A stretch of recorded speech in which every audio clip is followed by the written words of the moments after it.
Welcome back to The Circle, the podcast where we go all in on men's work, embodiment practices, and personal growth from our queer perspective. If you're enjoying the show, please be sure to share your favorite episode, leave a review, and subscribe. And if you have a question about anything you've heard us talk about, please send us a message. We'd love to hear from you. And now on to the show. Today we're joined by Jonathan Scott, also known as Wild Blue Yonder and Esther, the Village Mermaid.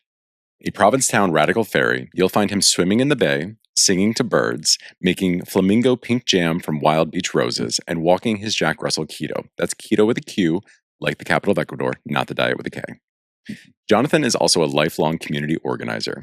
He's founded the Victory programs and built 30 treatment homes for people facing HIV, addiction, and homelessness. During the height of the AIDS epidemic, when fear and stigma were everywhere, Jonathan leaned into community, gathering in circles of care that became sacred ground for healing and resilience. We're so honored to have him here today to take us back to that time and share a vital part of our queer history. Tim, Jonathan, are you ready to go all in? Ready? I'm ready. Let's go. Jonathan, I'm really happy that you're here with us today. We first met a couple years back on the beach when we were walking our dogs, and you welcomed me into town with lovingly social distanced arms. And you taught me so much during our first walks together about life and love during the height of the AIDS epidemic in the 80s and 90s. And now today we get to go even deeper because you've been coming to the men's embodiment circles here in town. And it was at one of these circles that you mentioned how important gatherings like this were and are, and you told us about how you participated and helped create what you called circles of care, spaces where people could come together, be seen, and begin to heal in the midst of the AIDS crisis. I'd love it if you could bring us back to that memory. What do you remember about those early gatherings? Well, I want to, first of all, thank you both for the men's embodiment work that you are doing and creating this incredibly beautiful, lovely container and ritual for people to come together. And it's a really sacred thing whenever anybody can share from the heart. And I have you introduced me with 3 different names, and we all, I think, live many lives in many roles the longer we go. And Jonathan is the professional, and he had a lot of checklists in life and did a lot of things, lots of pats on the back, chair of the board of mass equality, fighting for equal marriage, and chair of the board of Ryan White Planning Council, and running Victory programs for the homeless, living with HIV and AIDS, also addiction. And Esther, the Village Mermaid, was really who I was in when I wasn't doing that, and I would come down to Provincetown in the 70s and 80s, and we had this really wildly fun beach party where everybody, all you had to do is bring a bathing cap, and we had this wild mayhem party on the beach, and everybody came, lesbians and gay men, and we would do this water ballet at the end. And mostly it was naked except for the bathing cap, and I was crowned Esther because I happened to own a really big tiara. So that's how I got to be Esther. And, Wild Blue Yonder is really who I aspire to be today. I call myself a homeschool radical fairy because I never had time to go to a spiritual gathering of the radical fairies. And it's, all around the country and around the world, there are these really sacred lands where gay people have found places to have containers. And so I got to the radical fairies late in life in terms of going to the gatherings, but I really believe that the principles that they practice, which are caring for others and volunteering and attention to the earth and natural farming and a lot of the work the men's embodiment work does, and the heart of the radical fairies is starting every day with Art Circle, which is a rhyme for what you two do and what you two offer people. All circles are a little different, and they all have their own way, and depending on the theme, and you bring in breath work and topics, but for me, it's the power and empowerment is when you can bring people together to do that. And when I was running Victory programs, we and especially in the height of the AIDS epidemic, when all institutions had abandoned gay people and homeless people and people living with addiction. Religious institutions, medical institutions, political institutions. All we had, and the heart of my treatment program was heart circles every single day. And, some people listening may know them as 12-step meetings, but for me, it's all the same kind of opportunity to, to find your feelings wherever they are today, however imperfect they may be, and to the power of participation by just listening. So, I was out before the AIDS epidemic, was part of our vocabulary. And it was a wild time in the 70s and early 80s for gay men, and bathhouses and outdoor sex. And you had to go out to meet people. You had to physically meet people and get to know them. There wasn't a weekend in my early 20s that I wasn't at the clubs Friday, Saturday, Sunday tea dance. And, and it's also why the clubs in Provincetown were so important, because people coming around the world, finally had a place to go and to meet people. It's very different today with the apps, when you're sort of judged on a photograph or 10 words, and you think you know somebody. And of course, none of us ever are our photographs or the 10 words that we pick. But when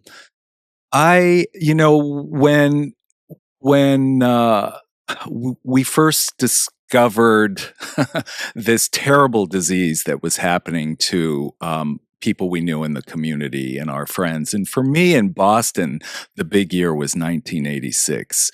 Although AIDS had been, happening very swiftly in New York and San Francisco and LA and the bigger cities.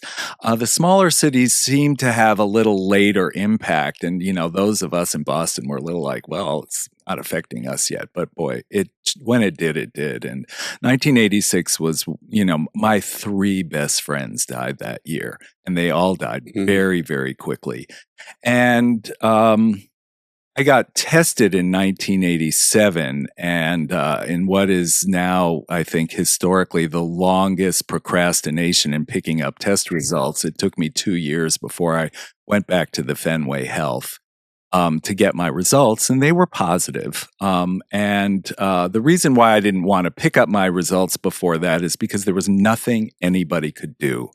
But we all knew about safe sex, and at that point we were all really pretty sure about most of the transmission, blood to blood, through sex, through needles, through if you're receiving an infusion. So hemophiliacs, gay men, people from Haiti, IV drug users, sex workers. And nobody cared about this group for years and years and years. When I met you, Eric, we were in the midst, or just really starting, another worldwide pandemic. And so I've had the exciting opportunity to live through 2 worldwide pandemics now. But a couple of the major differences when I met you is we couldn't. The one thing that was absolutely clear was the rush to get a vaccine around COVID was immediate, and it was all people talked about, and every scientist and every pharmaceutical company was at a race. The lethargy around HIV and AIDS was beyond disheartening. It was murder, and thousands of people died because nobody who could did. And even our president, Ronald Reagan, never once during his term publicly mentioned the word AIDS. So I got very involved in ACT UP, and because there was no kind of medical care at all, there was nothing you could do. all we had was each other. And an amazing thing happened to me.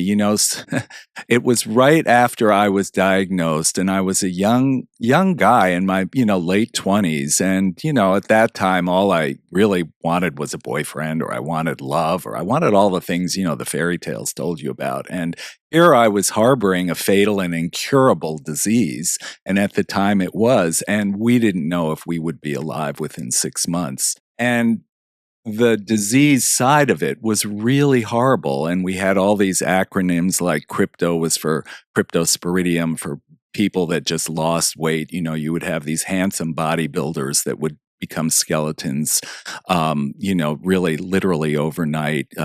KS for Kaposi sarcoma, which was horrible, horrible lesions on your body. I remember visiting my friend Mark in the Lemuel Shattuck Hospital, and his lesions were everywhere. He was unrecognizable. And it was so, so horrible. PCP, pneumocystis pneumonia, that, would fill your lungs. It was the first time I really understood and heard the word intubation, because we knew that if a friend of ours was intubated, that was it. They probably had a day left to live. And the worst for me was CMV, cytomegalovirus, which blinded you. And my partner, Kevin, who was 30 years old, and he was a beautiful bodybuilder and gym trainer, he got CMV, and most people had all of these at the end. It wasn't just one. It was a total collapse of the immune system. So what do you do when you're facing all of that and you're about 28 years old, and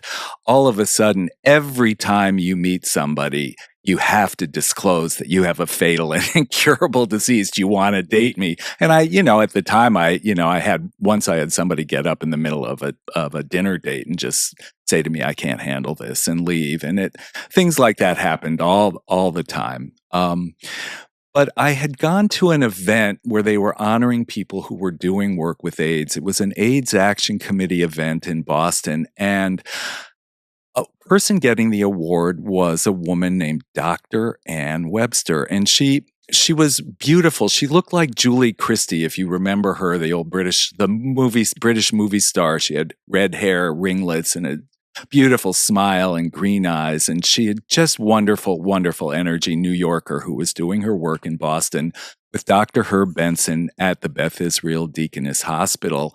In the Mind Body program, and they were doing evidence-based work on the relaxation response, which was teaching people how to breathe, teaching people how to meditate, teaching people, really facilitating visualization. And and at this event I went to, she was getting an award, and when her name was announced, I saw dozens and dozens of guys I know stand up and cheer. And I knew,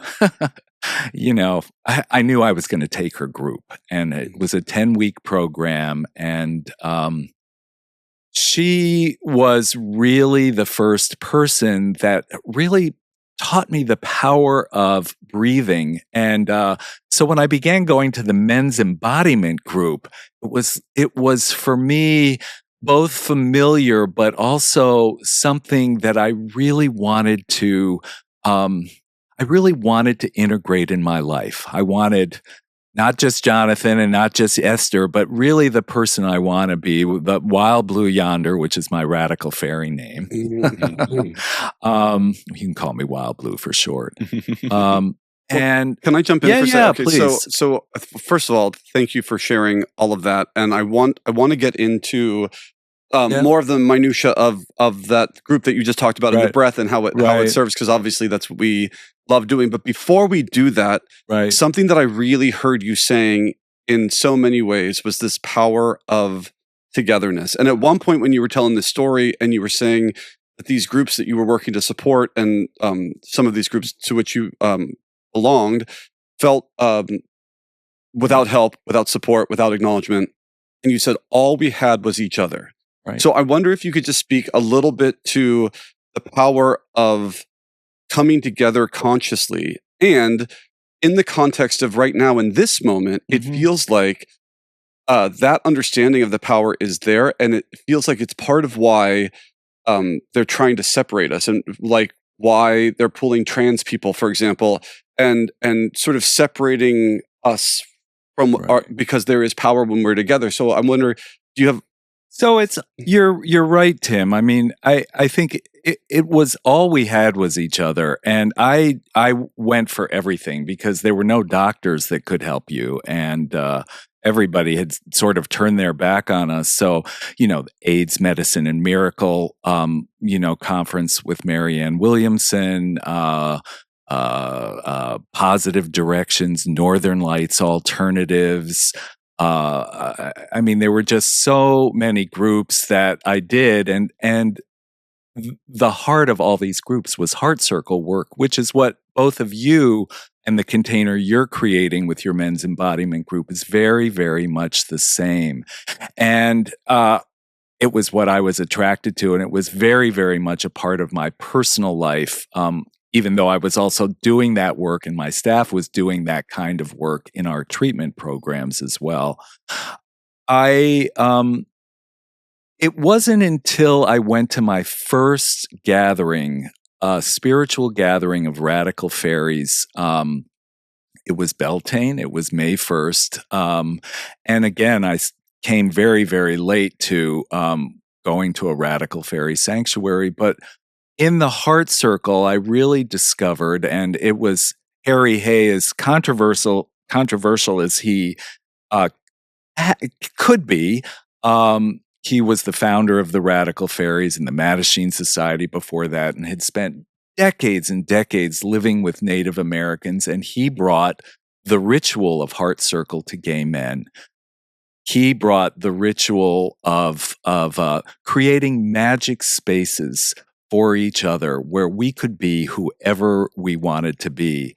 And I think, his basis, and it's also very much what you two are doing, is I'm a subject, you're an object, and we look at each other as subject object. Often, you go on any of the apps and it's like you judge somebody by a photograph or, again, a few words that they put down, and you think you know them and, contact them for a hookup or a date or whatever it is.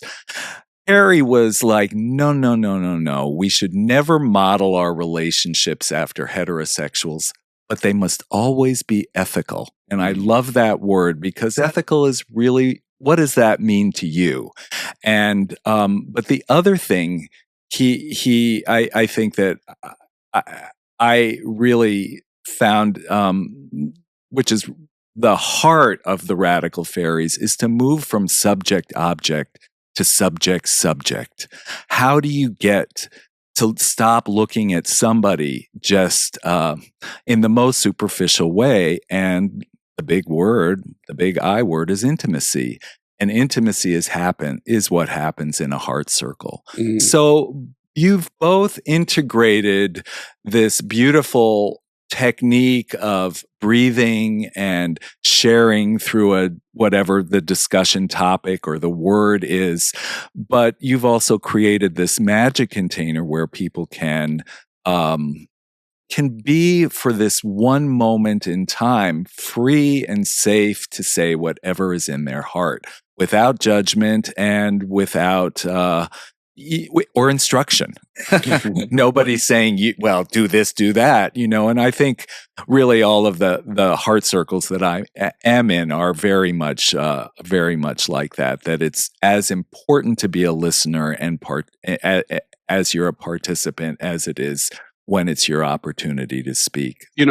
I can't tell you how many times in men's workspaces, and many of the men's workspaces I have been in have not been exclusively queer, right. But because men typically have been conditioned to be so separate from their emotions and their feelings and their experience, just listening to another person share their experience, which almost certainly you can relate to on some level, can be the opening, can be the beginning of you starting, oh, I'm not so alone. So this listening to other people, even if you never share in the first few circles, can be the medicine you need. And so that's what I'm hearing you say, and I've observed it. I think you're absolutely right. You just need permission to know this is something we can do, and then oftentimes also oh, you felt that too? Right. I've been feeling that, but I've been over here thinking I'm the only one. Right. And then you're like, oh, no, you, oh, okay, we have more in common than I thought. Right. Especially when, like, if we go back to one of the examples you gave of this time where doctors wouldn't even work with many people with HIV and AIDS. And it's like, when you don't feel seen by people that are supposed to be there to take care of you, the importance of gatherings like this, of places where you can bring your fullness to be seen, to be heard, can be life-saving. Right. And I think we see that work today of like the feeling that you get just by coming and participating, by listening, by being in that environment where you can bring your fullness, where you can bring all of your authenticity to one place, even if it's for just a couple minutes. And it goes, and you too as facilitators are also very much a part of the group too. And I think that's a very radical fairy thing, that there's no real leader or somebody telling you this is the way or these are the rules, but you facilitate to move the circle and allow it, all these things to happen. But that's a really big part of my teacher's lineage, and which is partly why I was so excited to have Eric join as a facilitator, because that's exactly right. There isn't meant to be a hierarchy, but now when someone's facilitating, they're creating a structure, and so that exists. But the power of being able to one day be leading, and then the next week sit down and be led, because it isn't about any one person, it's about us. Right. And I think that's so powerful. Like, the circle doesn't belong to one person, it belongs to everyone who wants to come to it. Yeah. And there's real power in that. Absolutely. And I start the circles off. I have a little message that I say about, like, we sit in a circle because in a circle we all can be seen and heard equally. Right. All right. Like, that's like, if we are equidistant from the center, all of us are on a spoke. Right, that creates that equality, that equilibrium within the space. Can I jump in for? I'm curious, because I remember when I was a young boy, in the 80s, outside of Pittsburgh, and this image of gay people, and the way that my family would talk about it, they had all these different things, and one of the things was about like how flamboyant and like over the top, and of course the only picture you would ever see if you were me, or was like that one picture from the Pride Parade, But now, as I'm talking to you and I understand more about radical fairy culture and all this, I wonder if part of it was, especially at that time, needing a place where you could be so unapologetically authentic, because so many other places you were either forced or being asked to suppress either parts or all of you. Can you speak to a little bit about like the importance of that, like full unapologetic expression, especially with regards to healing? Yeah.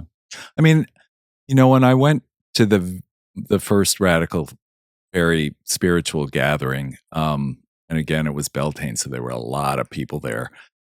You walk in, it's a little like opening the gates to the land of Oz. I was completely unprepared.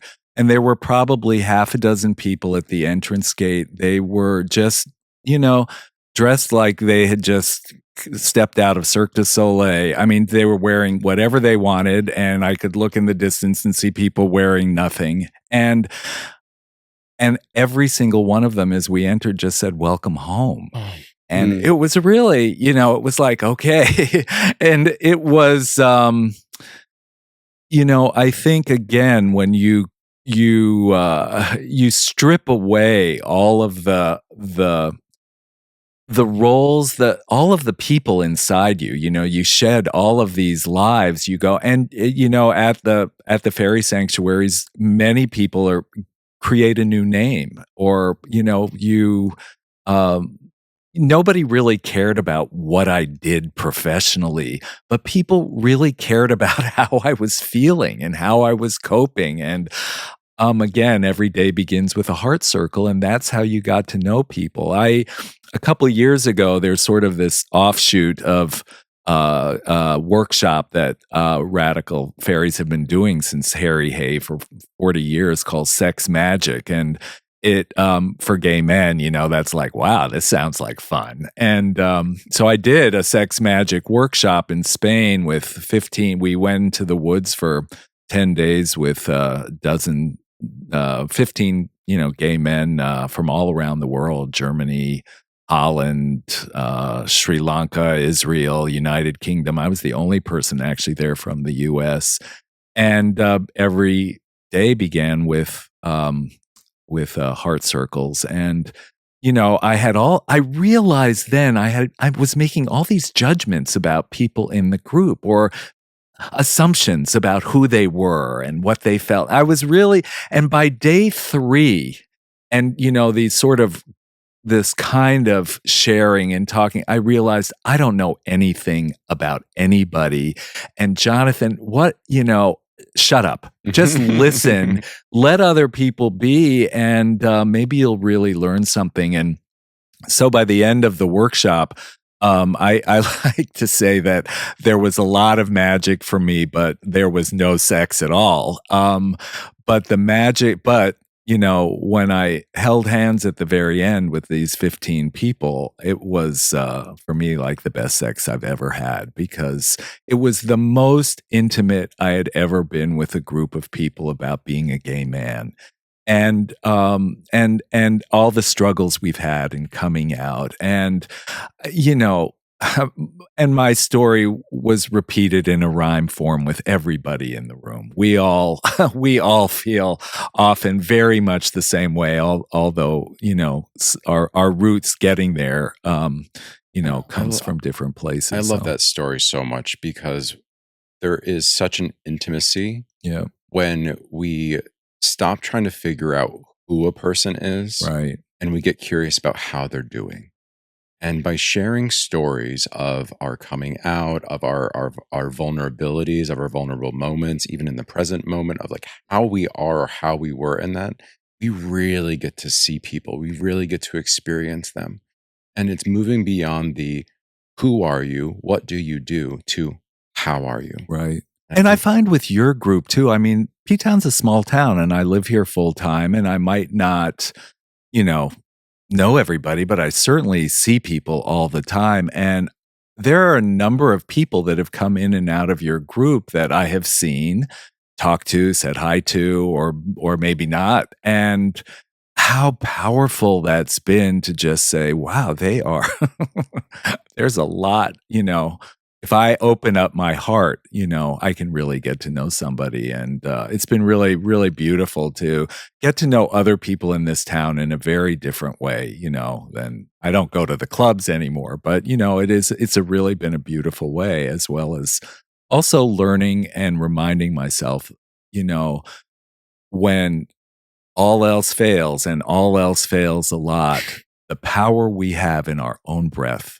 And we can't, we have no control of another person, place, or thing, but we have control of our own attitudes and our own behavior and what we say and the words we use. And I find that your group helps ground people in creating that kind of language and that kind of vocabulary, which is not natural for most of us. We're not living all the time in a fairy sanctuary or going to, groups all the time like this. Well, I'd like to ask you, what I've noticed in the group over the, maybe 2.5 years ish that it's been happening, is that the men who are coming are wanting something a little different. And it feels like there are a lot of people, I'll speak for myself, but I think a lot of people have voiced to me, sometimes feeling overwhelmed with the expectation of a queer person, or more specifically, maybe a gay man, right?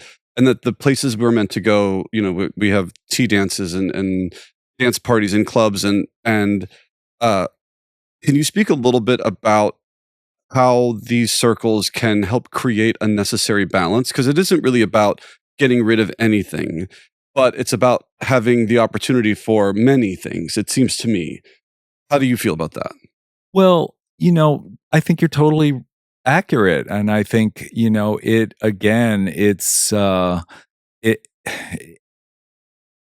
we all want love, boyfriends, and we all want friends, people in our lives. And, this is a way to really begin to cut through, I think, a lot of superficial stuff it's not a club. It's not a dance party or some event, but you're really mindfully making a decision to, find a place of peace and serenity and whatever courage it takes to come to a group. I feel like a newcomer with whatever group I'm in, even though I've been to your groups a number of times. I feel like every time I come, it's a new day. We're sitting in different places, and that I don't feel any more confident than anybody else in the room, whether somebody's coming for the first time or has come to every one of your groups. So I think there's this real beauty of creating a platform that we're all equal. And I think for me, that's the difference between some of the other ways we interact to try and get to know people. And it's not artificial. I mean, this is the way we have told stories since the beginning of time. Humans have been gathering in circles for a very long time. And the main difference, what I'm hearing you say and what I've experienced, is the intentionality of the space. Right. You said earlier that through ritual, we create magical spaces. Mm-hmm. And that's what we do. And this is not a slam at the clubs, because they do serve a purpose, a time, and a place. There is very little ritual around many of those spaces. There's very little conscious intention behind those spaces. Right. So being able to be in space that was ritualistically, intentionally set so that the magic of being together can really blossom, to say hey, we're gathering today. And I've left many clubs and many events not feeling really good about myself, or feeling kind of more lonely than when I got there, or feeling just kind of tired. But, when you choose to go to a group like this, there has never really been a time where I haven't, a secret shared is a secret cut in half, and at least. And I think I love that. I think that, again, we're all equals. I've had this whole life experience, and different from other people's, but it's all, history doesn't repeat itself, it only rhymes. And I think I really see that in all of us. Well, my teachers would say ritual and ceremony is important because things are important when we say so. Right. And so when I was doing my Jivamukti yoga teacher training, I've mentioned this many times, the 14 points. And so these 14 things you have to include in order for it to be an open class. And when we first learned it, some of the people were like, well, isn't that going to be confining? Isn't that? And then what we discovered was that structure allowed for unbelievable creativity and almost infinite possibility. And so I want to draw this back now to a few years ago, shortly after the Embodiment Circle had started. I ran a conscious connection workshop that was, it was going to include nudity, and it wasn't marketed specifically for only queer men, but it was a men's workshop. But there were some parameters around it. And one of the parameters was there's not going to be any sexual activity in this workshop, even though there will be nudity. And the response that we got, the men were so. One man said it restored his faith in humanity. But so in some moment, I feel you got to relax in some way. You didn't have to worry about whether or not you had to perform in a particular way, because the structure allowed you to not do that. And so then it all became about intimacy, which is why I bring it up, because you mentioned earlier the importance of intimacy. And I think it's so important for us to understand that there are so many kinds of intimacy, so many valuable healing things that can be intimate that aren't necessarily sexual, even though sex can obviously be intimate, and that's important. So we're not saying no. Actually, I'm saying more, please. But and can I sit and stare at you in the eye as a friend? Can I connect with you in all these other ways also, in addition to it? So can you speak to that a little bit? Well, I mean, again, it's when you create the container for subject, and you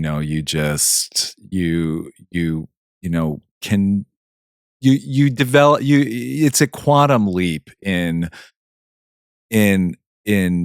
not only your development, your openness, but really your friendship with other people to, and how I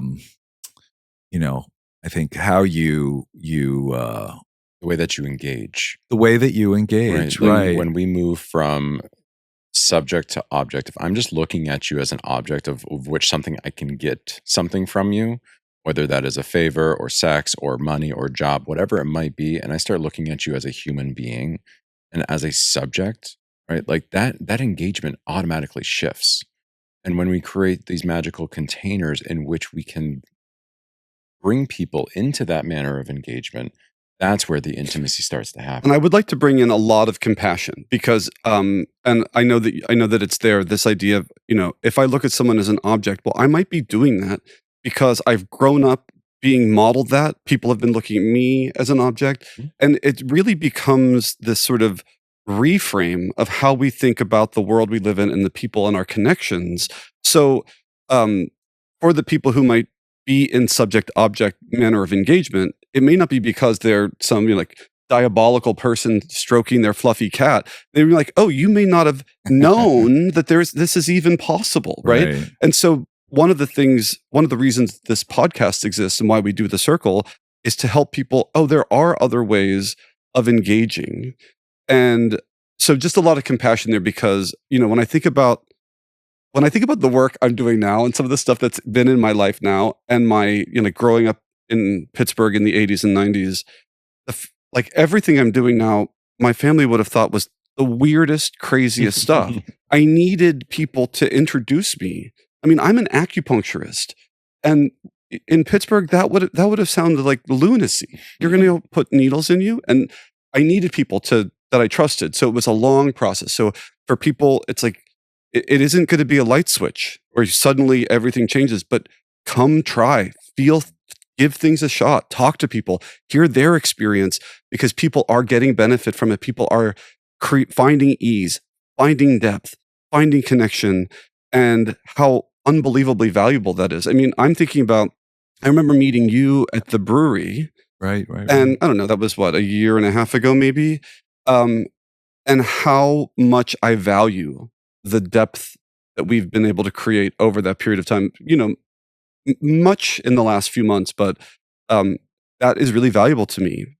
Lots of people can have that if they know that there's permission and that there are places and ways. And yes, and especially in circle work, it's very active to just be a listener. And that's also very hard for me because, I've got so many stories and, I can tell you all the They're things really fun stories. Shoulda, woulda, coulda, you should have done with your life and how to make things better. And just to shut up and just to listen. There's a 12-step acronym called WAIT. Why am I talking? Mm-hmm. Or WASTE. Why am I still talking? And so for me, it's really, I can get on the phone and just blab to anybody about what's going on. But for me to just really, really actively be a witness to other people's journey, whatever way, shape, or form they take it, and it's very, very powerful. Right. And it's not just the facilitators who are actively engaged in creating the space; it's all the participants. Right. If everyone joins in with that same mindset, like the power of that container is incredible. It is right. So potent when everyone comes in with that of let me participate by listening. Let me participate by witnessing. Right. And listening and witnessing from so many levels, right? So in the embodiment work, having listening with our full body. How does it feel to stand in front of this person? What am I feeling in my body? What am I sensing? Not just necessarily their words, although there's opportunity for that too. And this brings me back to this image of the radical fairies, and I think some of the work that they're doing and the importance, because we can listen to a person's expression when we allow them the opportunity to dress and express the way they want to, and how powerful that can be. And I'm thinking, I've never been to a radical fairy gathering yet, although I did get my first invite, and so I'm excited. I'm excited. But prior to that, here in Provincetown, I have had powerful experiences during Carnival when I've been really involved in creating whatever the thing is I want to create. And I realized later, oh, it's because I was able to bring an expression that mattered to me, and then I felt seen in that expression. There was power there. And so it sounds like the Radical Fairies are creating that opportunity. Am I hearing you right about that? Oh, totally. And you go to a gathering and, you go to a lot of workshops in your life and, or conferences, and every hour there's a different speaker or a different group that you can go to. Well, there's a lot that goes on at the spiritual gatherings of Radical Fairies, but there's nobody really in charge. So if people want to do a group, they just write it on a board, and there'll be a yoga group, or there'll be a group for, people dealing, gay men who've survived cancer, or just heart circles.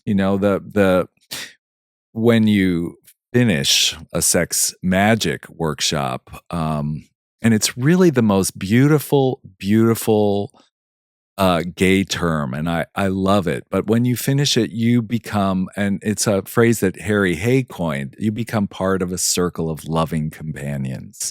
And you are also creating your own circle of loving companions. It's not the same intensity and all of that other work that goes in, but it doesn't matter, because it launches people to discover all the other things they want to do and can do. And there's, my teacher would delight in hearing you say that, because I believe it's true. I believe all the circles that I've been a part of, the ones that I've created and the ones that I've participated in, have been that, and how beautiful that is. Right. Thank you for that. Circles of loving companions.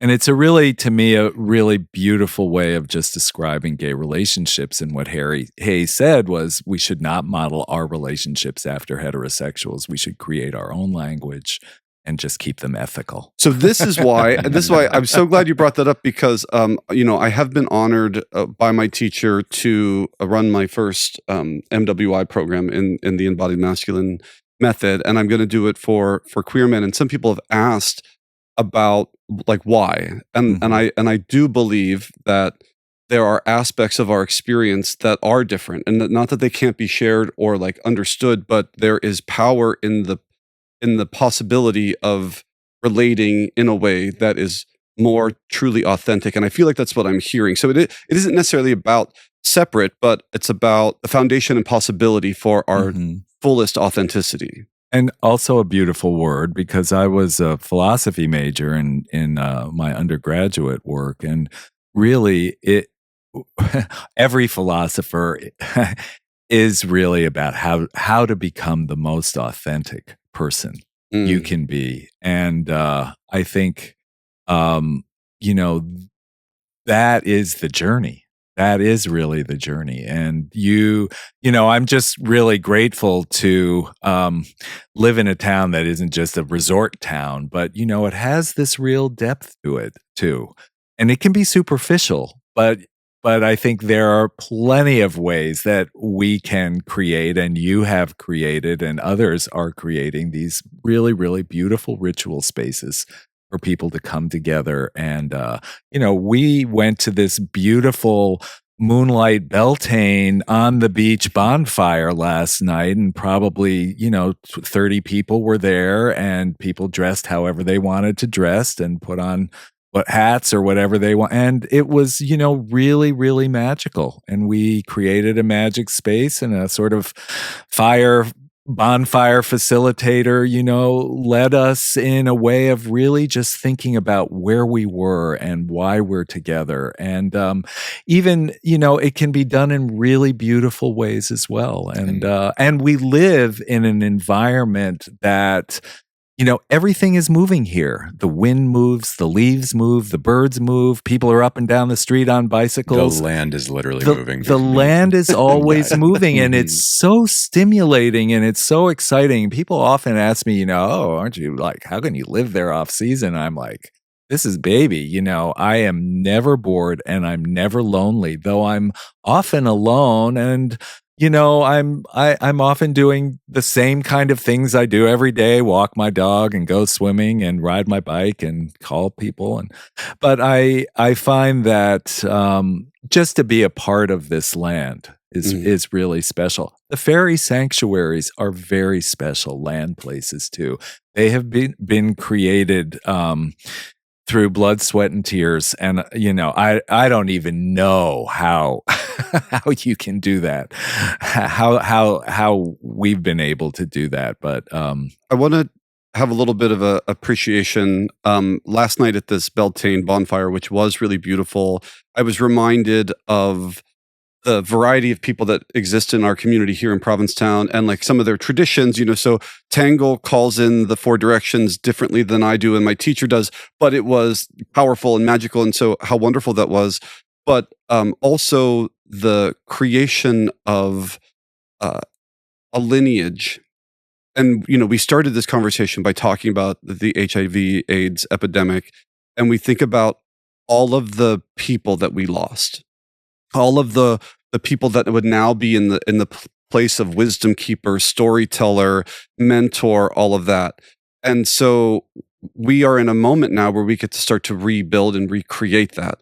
And it is of such importance, so valuable. I feel very fortunate that I had some men in my life, some older men who really taught me things that I needed to know, without whom I would not have come to understand it.